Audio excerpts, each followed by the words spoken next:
I'm Daniela. In this video, I'm going to answer why do we need to store electricity?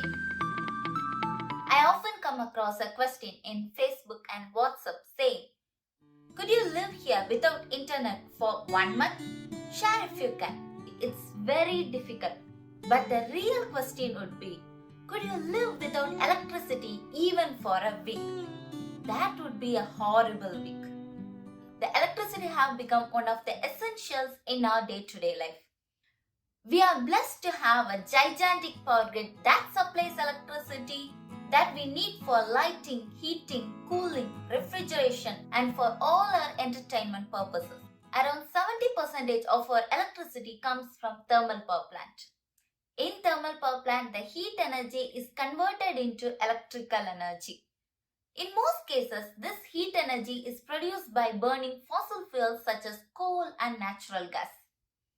There are two main problems with this thermal power plant. First, if we keep burning fossil fuels at our current rate, it is generally estimated that all our fossil fuels will be depleted in near future.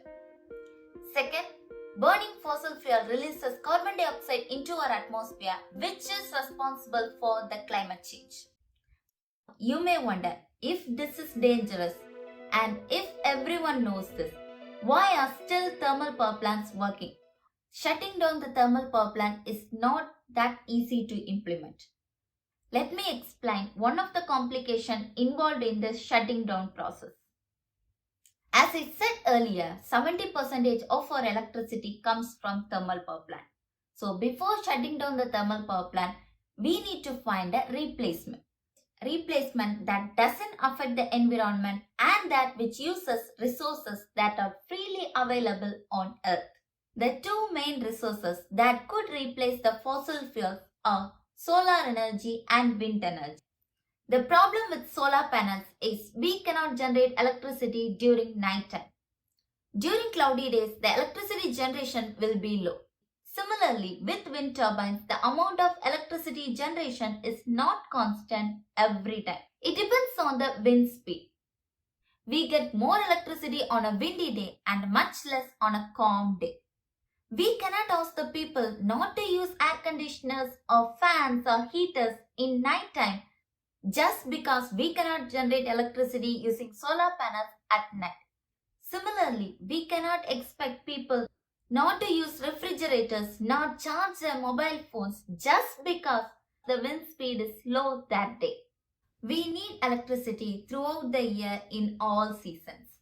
If we can store the excess electricity produced by the solar panels when the sun shines and from the wind turbines during the windy season, then the stored power can be used whenever the electricity generation is low. But the problem is we don't have such giant battery to store the excess electricity. We do have lithium-ion batteries, the same battery that is used in your mobile phones and electric cars. But they are expensive. There are lots and lots of research going on in energy storage technology. As the demand is increasing day by day, the engineers are trying to generate clean electricity in all possible ways. They are even trying to bring electricity from space. I would highly recommend you to watch this interesting video which explains about space-based solar power. Bye, see you in my next video.